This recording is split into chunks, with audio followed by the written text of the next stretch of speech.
What is up? Nandito kami ngayon sa West Virginia. On the way na kami ng Washington. Nandito kami sa bandang sa baba ng siguro southeast ng Virginia. Southwest ng Virginia. Ngayon naakyat kami sa Kentucky tayo, di ba? Sa Kentucky. Oh, Kentucky ang next stop namin. Ngayon dito na kami sa rest area muna. Yan, sobrang ginaw na ng panahon. Ayan, kitang-kita ng mga ano ba to, leaves na naghuhulugan kasi fall na. Ayan, madami din nagbabiyahe. Yun yung dala namin, yung U-Haul na truck na rentahan namin. Tapos mag-overnight kami sa Kentucky. Tapos kinaumagahan biyahe na naman. Baka papuntang Kansas City. Kansas City. So yeah, Kentucky daw, tapos Kansas City kami. Tapos kung hindi accurate yun, makikita nyo naman, ipapost ko dito yung maps na pupuntahan namin. So tara, kasi medyo freezing na dito sa labas. Tuloy natin ang paglalakbay.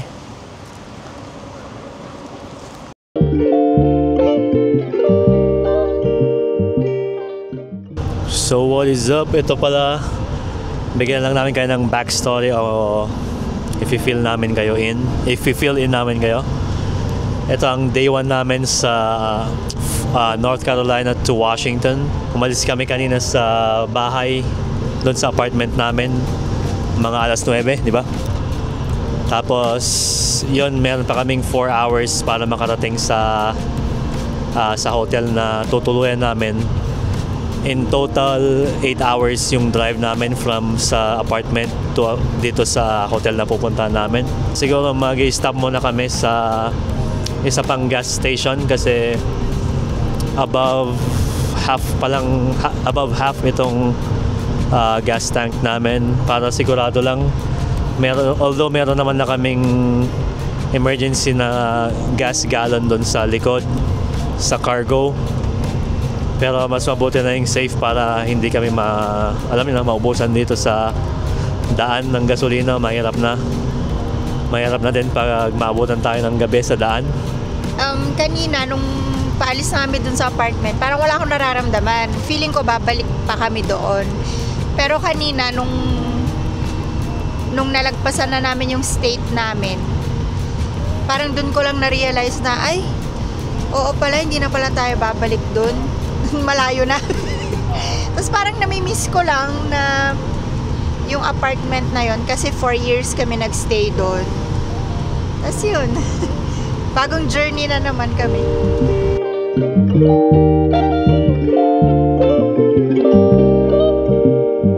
Gaya ng sabi ko, magpapagasolina lang kami kasi medyo above na lang siya sa half tank para sigurado.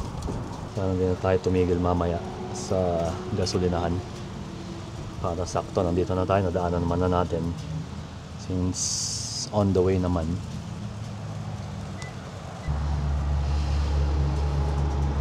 Check ko lang din pala yung karga sa likod. So isang araw namin na plinano itong pagkakarga lahat ng gamit namin. Ang pinakamahirap na kinarga namin dito yung motor kasi kailangan na sa rampa. Yeah, so far okay naman. Ayan, yan ang likod ng truck namin ngayon. Tapos yan yung mga bisikleta pa. Yan, ito yung mga last minute na kinarga namin kaninang umaga. Nung umaga pa bago kami umalis, umuulan pa. Buti lang dito sa bandang dito na sa may Virginia, umaaraw na. Okay naman na para hindi madulas yung daan. Although makapit naman yung mga gulong nitong truck. Ayan. So yan ang nakarga namin, 13 gallons. Tapos $39. So tuloy ang biyahe.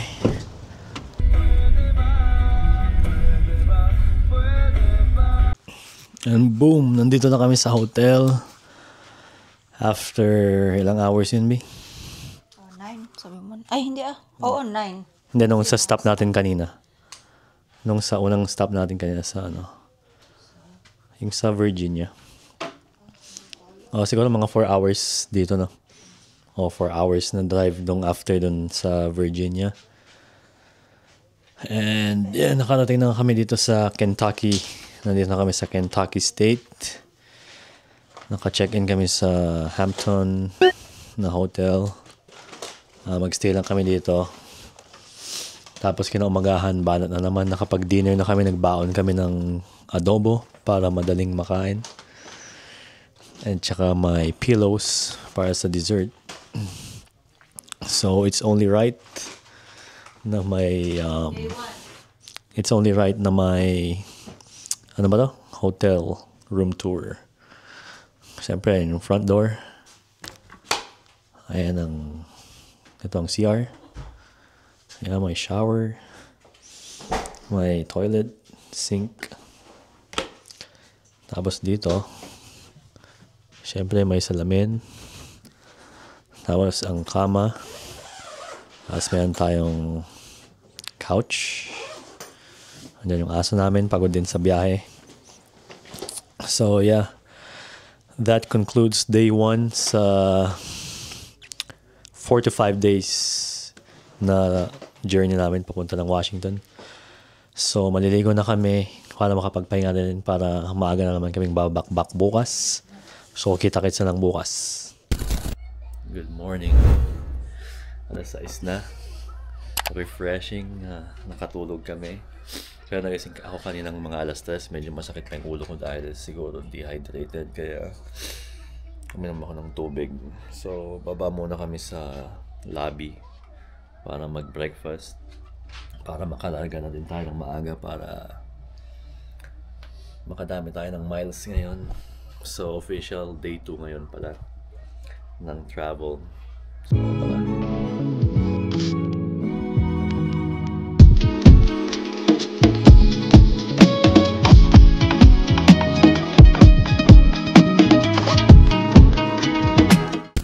So what is up? Nandito na kami. Stop muna kami nandito kami sa Indiana. Nag-CR lang kasi naiihi na kami.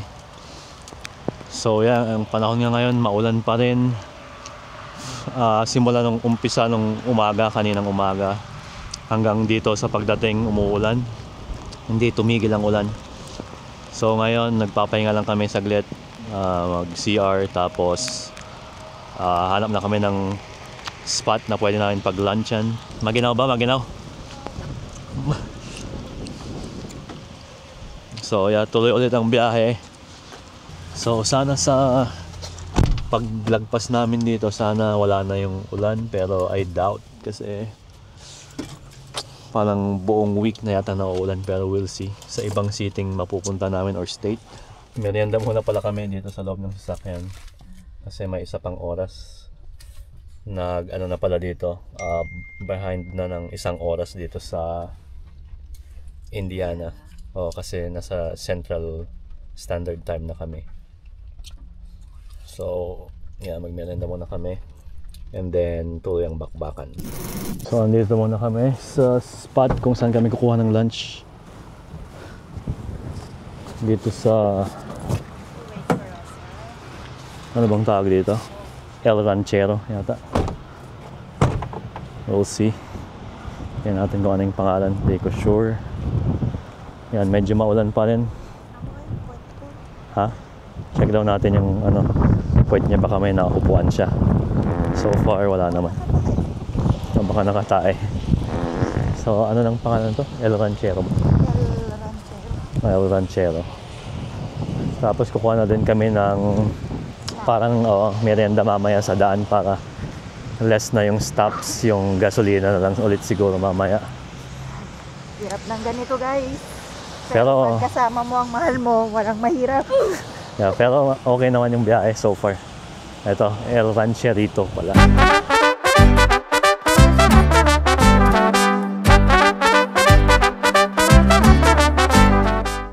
What's up, what's up? Nakakuha na kami. Nagtugo na lang kami kasi may dala kaming dog. Ayaw na namin ipasok. Baka may masabi pa yung iba. Siyempre, yung hindi dog person, baka may masabi sila. So ang in-order ko is steak ranchero. Kapakita mga base ng steak. Ito ang steak ranchero. Oy, malaki nga. Yeah, that's what she said. Tapos ito yung may rice.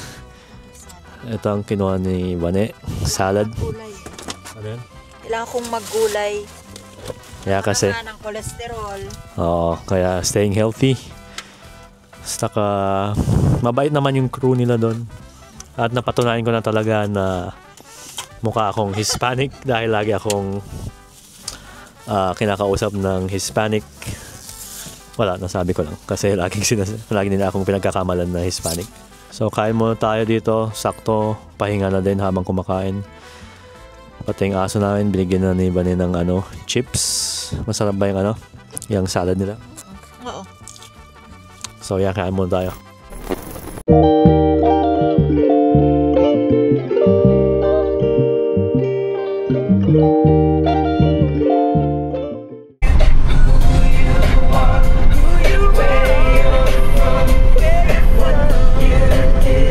Good morning, guys.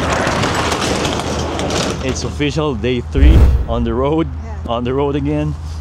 So yeah, wala kami On the road again, feeling kinda. Yep. Yan ang energy na kailangan natin ngayong araw ulit. Wala na kaming ganong na video kahapon dahil gano'n din lang. Nag-travel kami papunta dito sa hotel na in-stayan namin, which is Hampton Inn.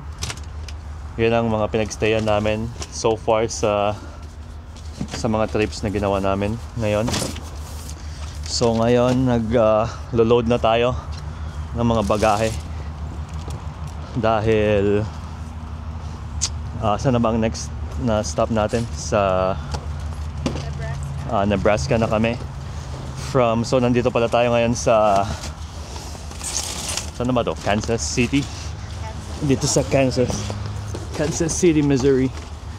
So saglit, nahihirapan ako. Yeah. Papunta na kami ng saan nga ba tayo pupunta ulit? Nebraska. Sensya na, medyo maaga pa. Hindi pa yata gumagana ang utak. Pero yan, nakapag-almusal na din kami.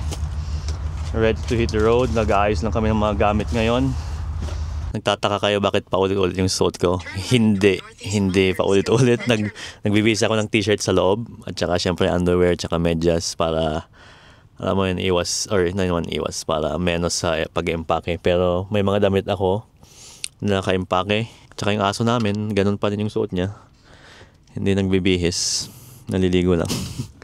So ngayon nag-fill up lang kami ng gasolina. Nasa ilang gallons na ba tayo? Yeah, so far 11 gallons pa lang.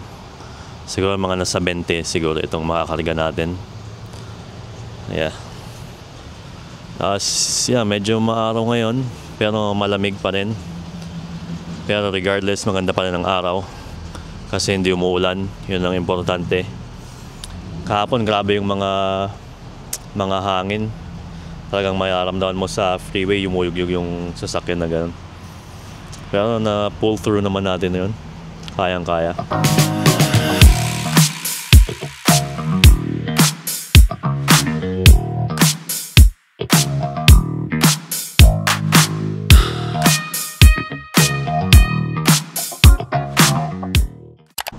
So nandito na pala kami sa spot.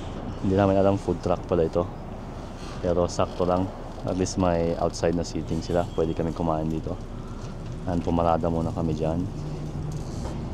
Okay din naman yung spot nila dito. Madaming food truck. Nag-order na din ulit kami ng to go para mamaya para sa dinner. Para hindi na ulit kami lalabas mamayang gabi. Para relax na lang pagdating namin sa hotel. May 2 hours pa kami from here papunta sa hotel namin. And yeah, si Bane nagpapaihi lang ng aso. Yun. Ayan.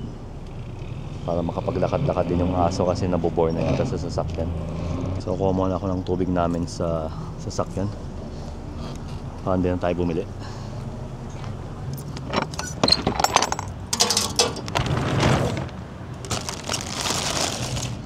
Hindi ko na binuksan ng todo para hindi na makita ang loob ng aming truck. Kaya muna kami dahil Tom Goods na kami.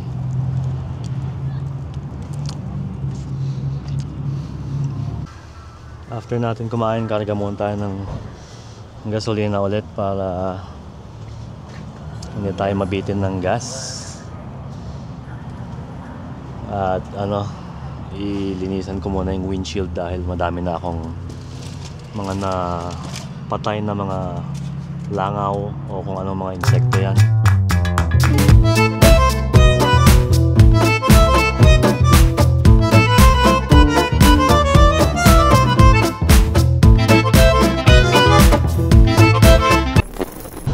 So dito pala sa Nebraska, ang speed limit dito, itong highway natin tinatahak namin is 75.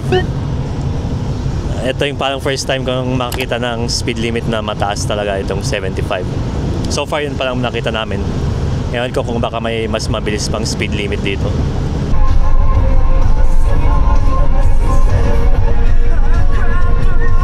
Where's your sunglasses, Happy? Memories. Oh, sige! Nandito na kami sa hotel. Hotel! Nandito kami sa Hampton Inn ulit, of course. Ay, nakakapagod. Yan, dito yung place namin. Maganda dito kasi madami siyang stores, madami mga pagkainan doon. Tapos may mall, may madaming kainan doon. Tapos mga ibang hotel din. Tapos dito na kami pumarada. Sakto sa ilaw. Para pag gabi nailawan yung likod namin ng sasakyan para nababantayan. And it's only right na mag-room tour tayo. Of course. Ito ang ating pintuan. As usual, dito ang restroom, bathroom. Spacious. Malaki. Ganda. Ayan yung toilet.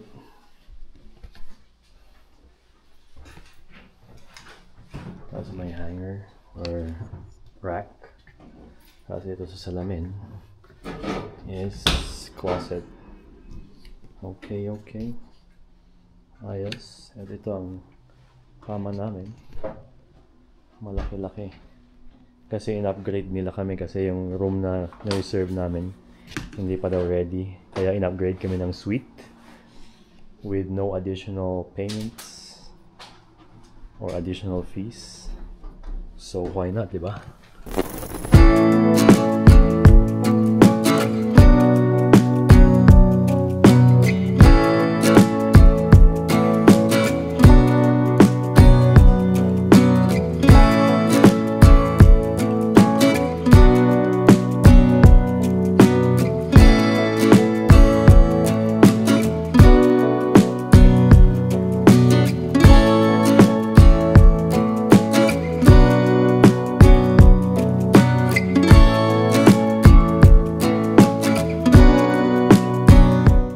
What is up? Good morning. Day 4 na ngayon.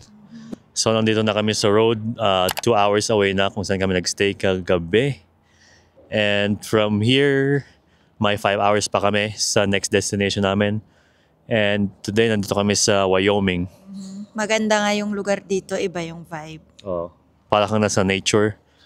Or talagang nasa nature. Pero iba din yung may yung mga bundok-bundok na ganon. Siyan dito tayo sa Wyoming. Doon sa kalsadang nadaanan namin kayo, ang baho parang ano ba yun? Kasi parang ihi ng kabayo kasi may mga truck na ang mga nagtatransport ng mga kabayo kahapon. Kaya siguro yun yung mga naamoy namin. Tapos yung mga nasagasaan na skunk. Tapos ganun pala yung amoy ng skunk, mabaho. Totoo nga. So ganito dito. sa Wyoming. Dito may sabi pa dito, watch out for rattlesnakes, stay on walking path. Maganda yung iba din yung vibe dito, parang mabundok ang mga kapaligiran. So tapos na kami nagpagasolina. May nakausap ako doon sa gasoline station, sabi niya ganito daw ang regular days sa Wyoming, malamig. Kasi nagkamustahan kami. Trucker yata yun kasi nag-fill up din siya ng malaking truck.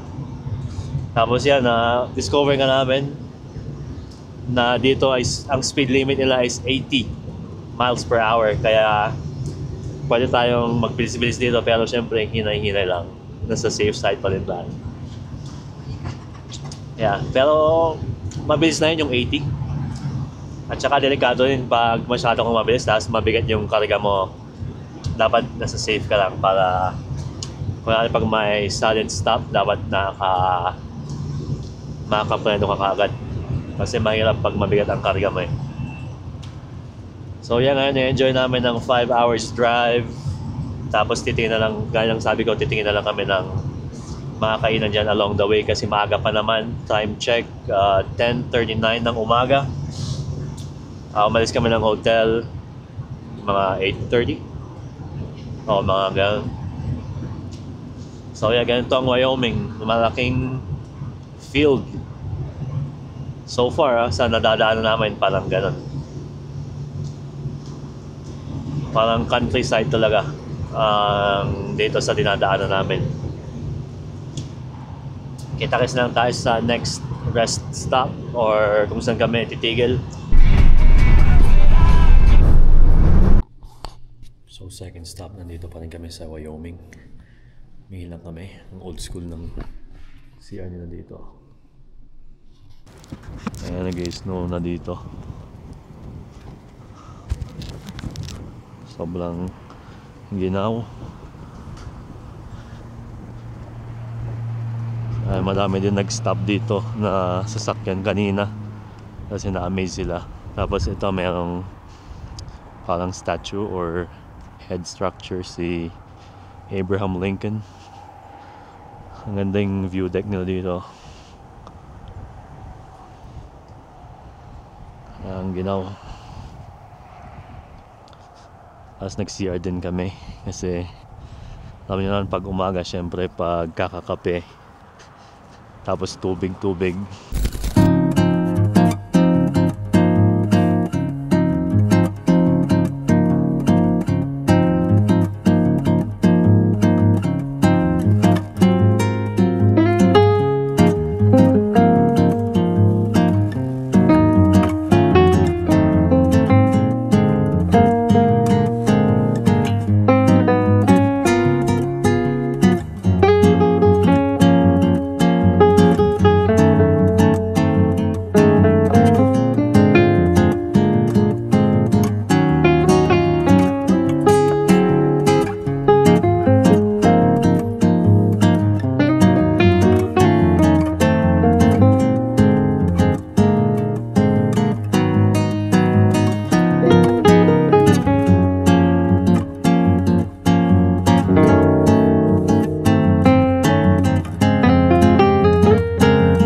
So nag-stop over muna kami dito sa Utah sign. Ayan o. Dito na kami sa Utah. Grabe yung mga view dito.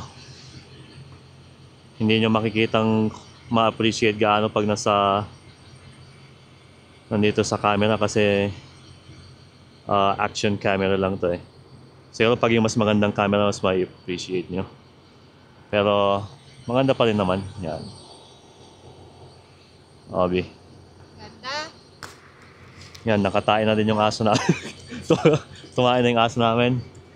So ngayon, pabalik na kami sa truck. Ihilang muna kami bago tayo magpatuloy ng biyahe.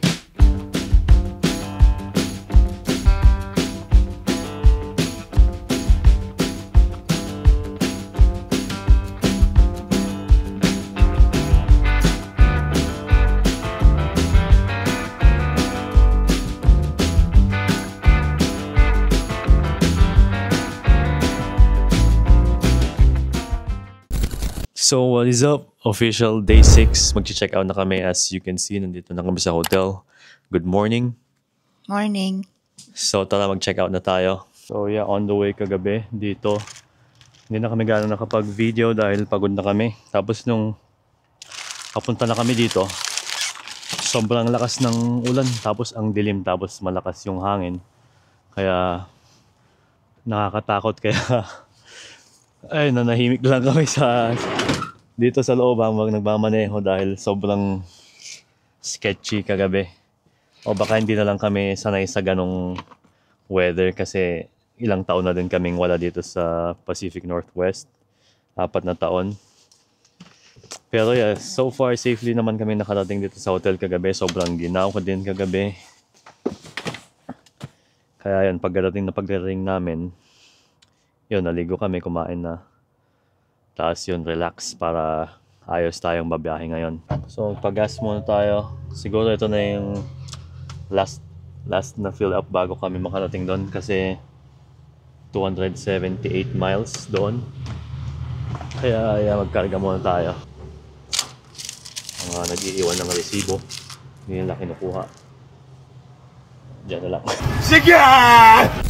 What are you willing to do? Tell me what you're willing to do. What are you willing to do?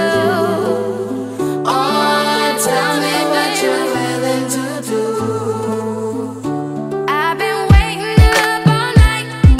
Baby, tell me what's wrong. You're gonna make it right. Make it all night long. I've been waiting up all night. Baby, tell me what's wrong. Gonna make it right. Make it all night long. Man, fuck your pride. Just take it on back. Just take it on back, babe. Take it back all night. Just take it on back. Take it on back. Do what you gonna do. Give me up all night. Hurt and look you in your eye. What are you willing to do? Boom! What is up? Nandito na kami sa place namin. Siguro mga 30 minutes na kami nandito or an hour na nagdi-discarga na kami. Kaya medyo magulo. So yeah, dito yung neighborhood. Ayan. So, halos nakalahati na namin tong truck. Natanggal yung mga nakakarga dito. Ito ang mahirap na i-discarga mamaya, yung motor ko. Kaya maghahanap kami ng pa-incline na kalsada para ihihilain namin tong ramp para diretso lang siya. Mas madaling i-unload.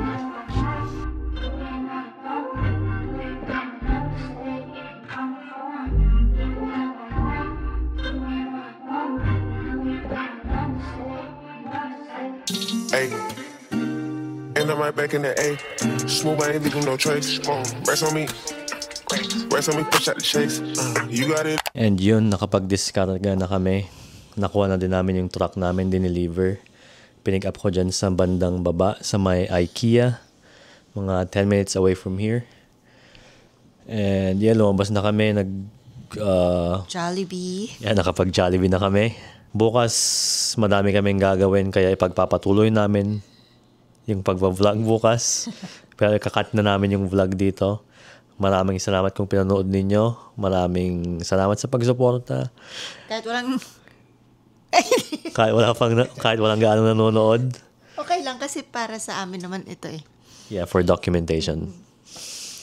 And yeah, kita-kits na lang bukas. Peace.